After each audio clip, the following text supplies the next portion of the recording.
So I hope today you watch some of this and you realize that you could be David Goggins. You could be Dorian Yates. You can be Eddie Hall. You can be Brian Rose. You just have to run into those things and surprise yourself with how strong you are. And so the next clip I want to play for you is David Goggins talking about his first attempt at running an ultra endurance race. Now, once David got out of the SEALs, he became obsessed with how else he could push himself. Again, you could see in there, he was like, these SEALs aren't a big deal. And the crazy thing about David is once he became a SEAL, he was like, these guys aren't continuing to push themselves. And he got a lot of bad blood from the SEAL community because they was like, who is this guy who says I'm not good enough for him? So Dave is always seeking out new challenges, and so he started looking for these ultra endurance races. And to qualify for one of these, he had to run 100 miles. And so this is him talking about an afternoon in San Diego, California, not far from where I grew up, right near the San Diego Bay, where he found a 1 mile track, and he gathered with a bunch of individuals to run this track 100 times in a row.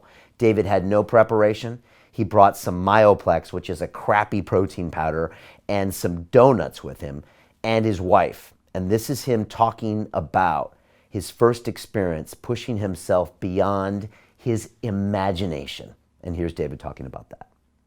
I did this to mile 81. Now, mile 81, the person crewing was like, hey, you know what? Basically, I knew I wasn't going to make the time because I was crawling around that track, crawling. And this is the eureka moment. This is it. Out of my whole life, this is the one time, this is when I realized that we are fucking way cutting ourselves short. Worst shape in my life, thought I was gonna die. Never felt this kind of pain before in my life, ever, never again. In mile 81, when I knew I wasn't gonna make the time, I ran.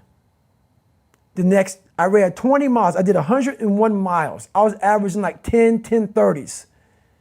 Coming from death, being able to barely walk, now I'm running 10 to 10:30s for the next 20 miles. When I got done with that, I sat back down in that chair that was now my porta potty, and it was my ex-wife. She actually backed the car up on this grassy knoll where I was kind of, camped up at for 19 hours and 6 minutes. I ran 101 miles. Walked 101 miles. I got home. I detail it well in the book. I won't go through it well. It was a horrible situation. I was in the worst shape of my life. Passing out, shitting on myself, peeing blood. I got in the tub. I had this poncho liner on because in San Diego in November, it's chilly. So I'm freezing. She puts the water on me, and I'm peeing what looks like dirt. It's just dark. It looks like dirt coming out of me. And we have a discussion, and she calls my mom up. My mom has a doctor friend. The doctor friend says, you got to get him to the hospital. His kidneys are shutting down. This is going on. He could die. And this is where the story gets kind of crazy. It was the best and worst feeling I had in my life. I had put myself in a situation where I opened my mind to the fullest capacity to pull this off. And all the pain, it was live. The pain sensors were going to my body. I'm in this tub in the fetal position. The water's coming down on me. And I'm just sitting there, just jackhammering. Hot water hit me. I'm jackhammering, peeing Coca-Cola out of me. I'm like, God, dog, And she goes, we gotta get you to the hospital. It was the best feeling of my entire life. And everybody goes, how do you say that? I probably could have died. And I literally pushed myself to a place that very few human beings would ever be willing to go. And I got to examine myself. I call it the live autopsy, where we find out why someone died after they're dead.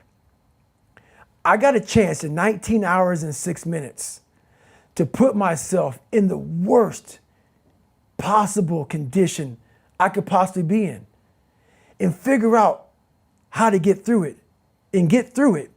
And all this pain going through me was confirmation that I had just done something that I thought was humanly impossible. And I didn't want it to go away. You're reveling in that moment thinking, man, look what I just did. Look what the human mind can do. Right. And from that 19 hours and 6 minutes, I lived an entire lifetime. Entire lifetime. People live 100 years and never experience the highs, the lows, the journey I did, all of it. In 19 hours and 6 minutes, I lived 100 years. And I try hard to put it in the book, but no one will ever be able to really understand what that was about. And I was like, if I die here today, I'm fine with that. Look what the human mind can do. That's what David said there. Look what the human mind can do. And he said he was performing a live autopsy on himself, watching what he could do at that time. And in those 19 hours and some odd minutes, he lived a lifetime, probably a greater life than someone could have lived in 100 years, because he went through the highs and the lows and he pushed through the pain and he had that euphoria. And there he is sitting in that tub, pissing Coca-Cola. His wife wants to take him to the emergency room and he is at the happiest moment of his life. I mean, what does that tell you about the human condition? I love listening to David because he's so inspiring. And again, he puts it back on the human mind. Your mind can do the same thing he did. He did 101 miles. Of course, David has to stick one extra mile on there just to prove to himself. And that's what it is. It's about showing his brain that he is in charge. He's in charge. Most of us live our lives where our brain tells us who's in charge. Our brain limits us. It cons us every day into taking it easy, into having the donut, into working only enough to get the job done. And yet David is in there trying to push his mind and seeing how hard he can go. I always think about David when I'm out on a long run, when I'm having a long day here at work. And anytime I'm faced with a difficult situation, I think David's on my shoulder saying, Brian, you're not even at 40%. How can you quit? Most people quit at 40%. You're like at 30. And whenever you get to 40, you got 60 left. And I'm going to share with you some of my adventures when I started training for my Ironman race. And he was right.